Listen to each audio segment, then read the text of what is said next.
Well, here's our next project. This just showed up yesterday, and it is it's a work truck for sure. It's a '09, I guess. Heck, I don't even remember. I don't have the RO in front of me. It's an '09 F350. We'll call it an '09 with a 6.4 liter, and it's a long beast. It's 4-door with an 8-foot box. Just came straight from a used car shop. No plate on the back and enough grease, enough tire shine under the hood to make you throw up, make you expel. Anyway, so it comes to us, no noted drivability concerns, but the check engine light is on. So let's take a look at what's going on.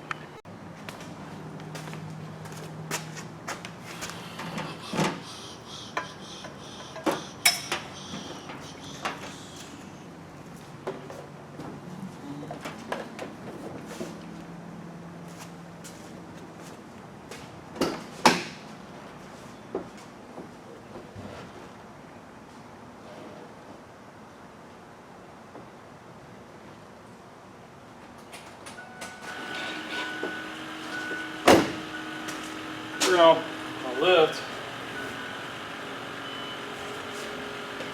I usually don't like to work off the lift unless I know I'm going to lift something, and I can't even lift this truck, but I'm out of room around here. So showing 187,000 miles on the clock.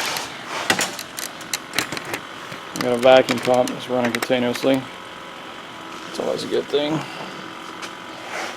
So let's ID this thing.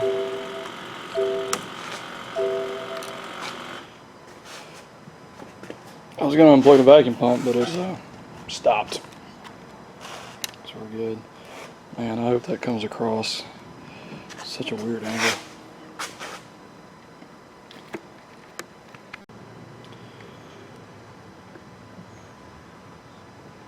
This actually ID'd the vehicle the first time. Pretty amazing. Let's self-test. Powertrain, engine, KOEO.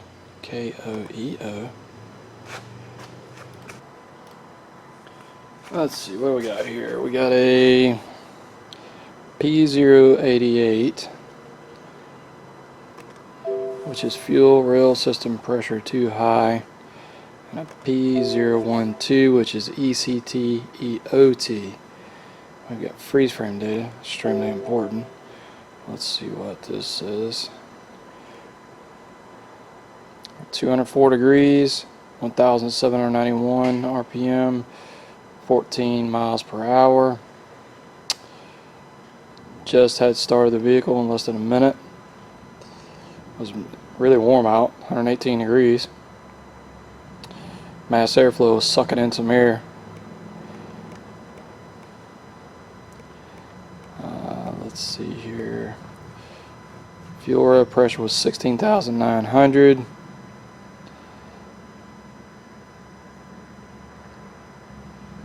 And EOT was 216 degrees.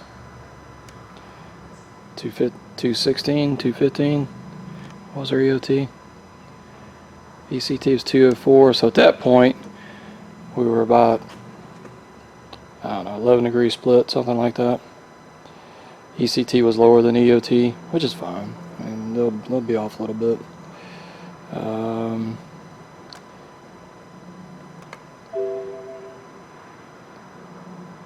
Let's see what freeze frame is for our correlation code. Now in this one, our ECT was 199. We're running 67 miles an hour. Been running for 50 minutes, so the engine was definitely warmed up. 80 degrees outside.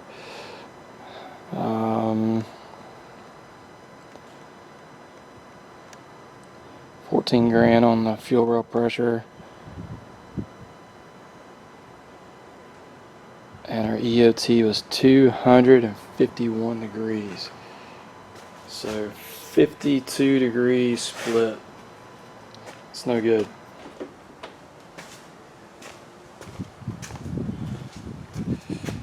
Now on a 6-liter, you usually didn't know or care about what your EOT, ECT temperatures were until your EGR cooler exploded and ruptured, and chucking white smoke out the back, because the oil cooler would get clogged up and not exchange the heat, if you will, and the EGR cooler would not exchange the heat correctly, and it would just fail. Too much heat in it. These don't have that setup. The setup's a lot different on these, and these have a massive water pump compared to a 6-liter. 6.4 is a totally different animal in that respect. So they come out with new programming and whatnot, and I would try my best not to put a program into a truck unless the customer wanted it, because I knew that it would flag the check engine light if the EOT, ECT was out of whack. Well, this one's got the programming. I don't remember when they started doing it, and if it's out of whack, it flags a code. On these, it really doesn't. As long as it's not too terribly out of whack, it's not going to affect anything.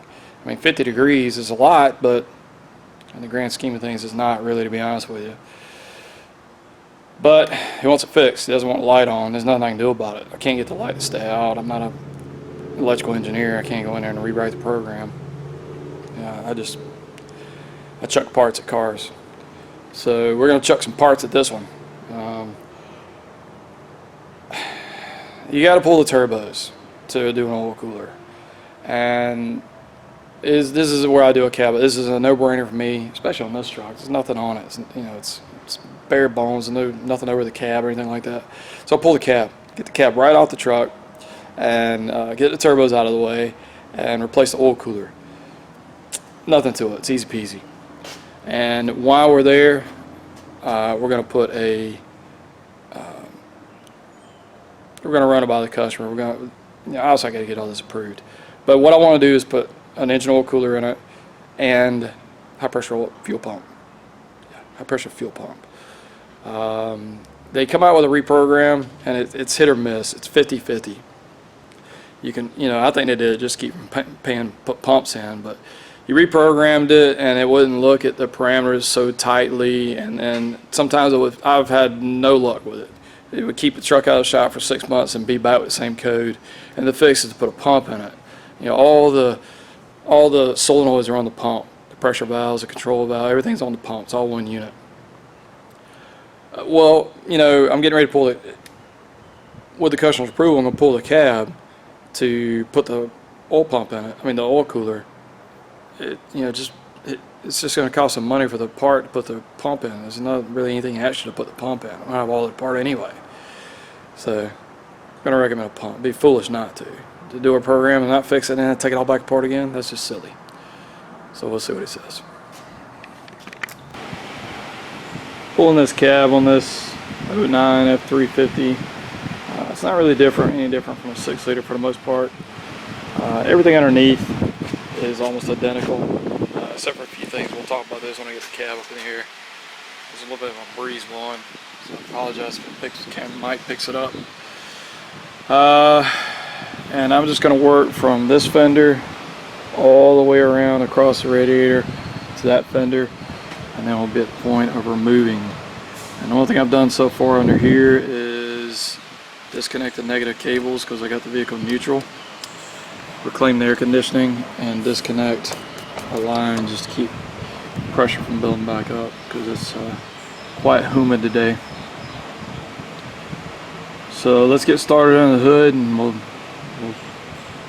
notice the difference between this and the that rusty ass 6-liter that I took apart. This side's always the easiest side because there's no brake booster, master cylinder, and all that kind of stuff. Let's get the air cleaner out of here.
Take the engine harness loose from the PCM.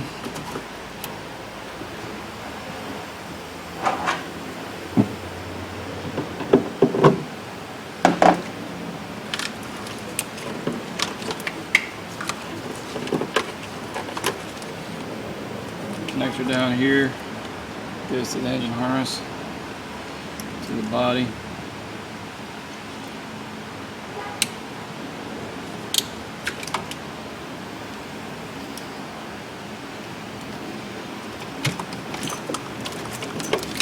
Freeze that up.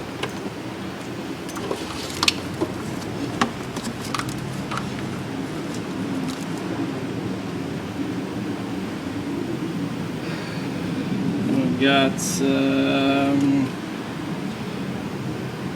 heater hose, which you won't be able to see, and this air conditioning hose, which you can't see either.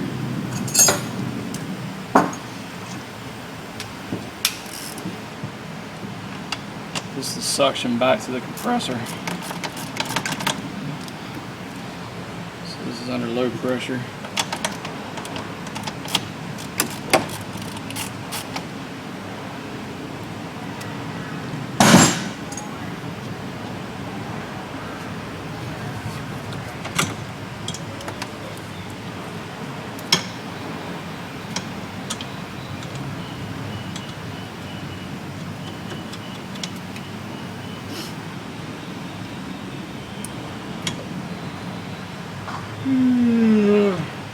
Then we got the battery cables.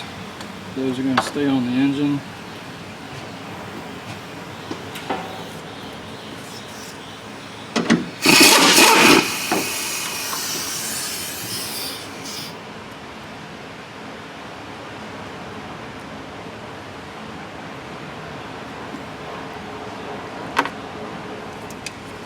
We got our radio suppression ground, which looks like someone's had off and left off at one time. And it's just missing.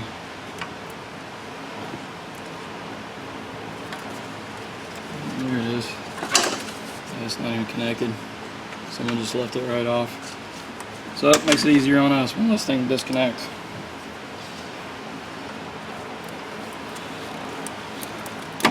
Our starter trigger wire.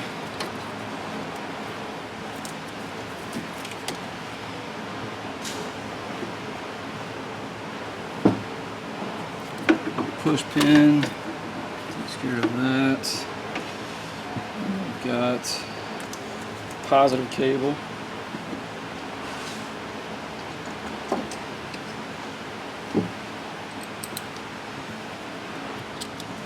So we got to undo all these because a lot of these positive cables are going to stay on the body.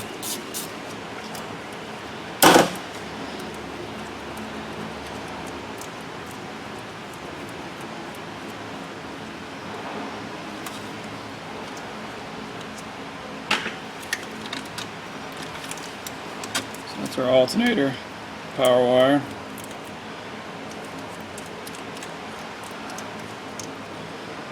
That's our auxiliary battery. And that's our interior fuse box.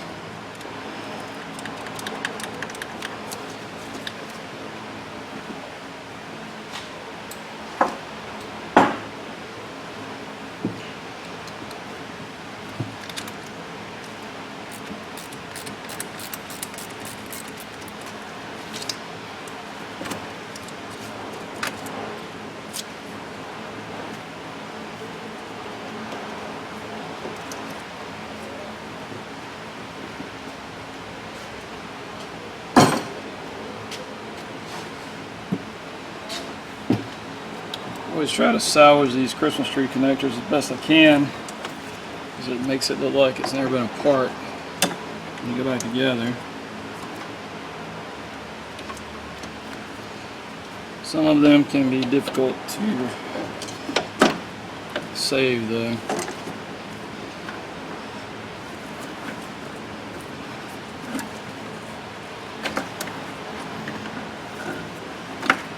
That one. Alright, and this one's got automatic 4-wheel drive, so we got a little 4-wheel drive vacuum line here. Goes to our hubs. Gotta disconnect. It'll stay on the chassis. Alright, that's everything on this side except for this charge air cooler tube. Let's take it loose.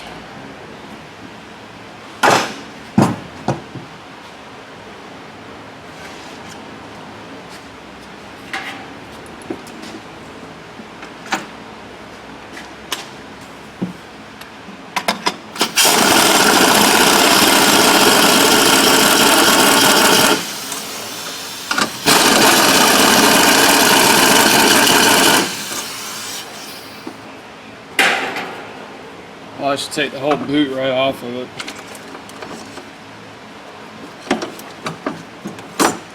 Let's give us a little more room.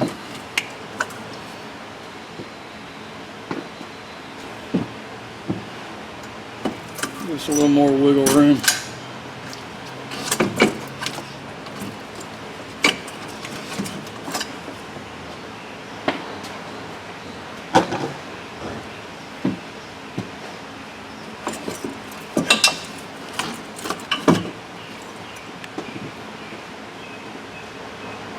This little clamp here is kind of unhandy to get to where it's at, so I'm just going to take a screwdriver and twist it around. Maybe get it down in here.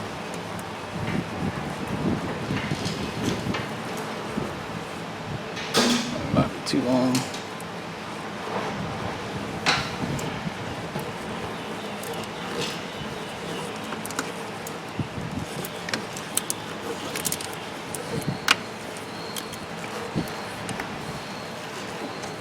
So I just put that in there.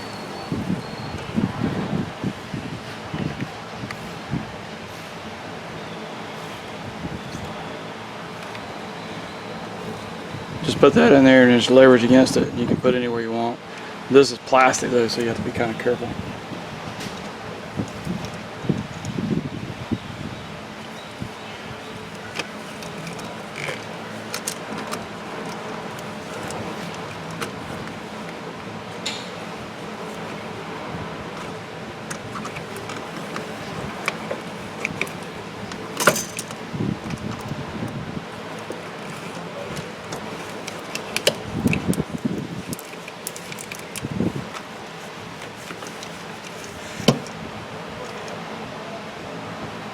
Break that connection loose without damaging the tube. I'm just going to use a heater hose removal tool.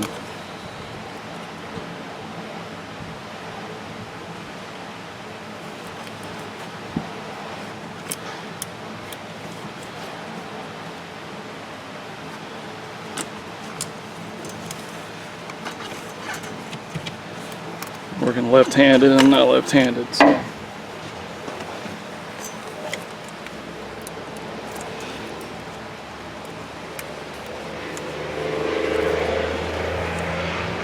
Cap that, keep from making a mess. Ooh, whoa, whoa, whoa, whoa.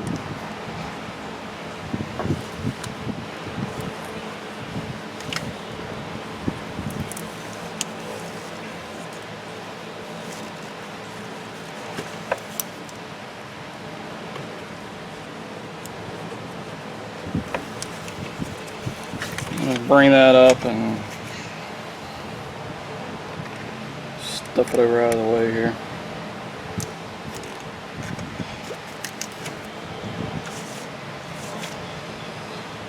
Alright, now for the... I don't think there's anything to do in the middle here. Can't think of anything anyway. No, let's go over the other side.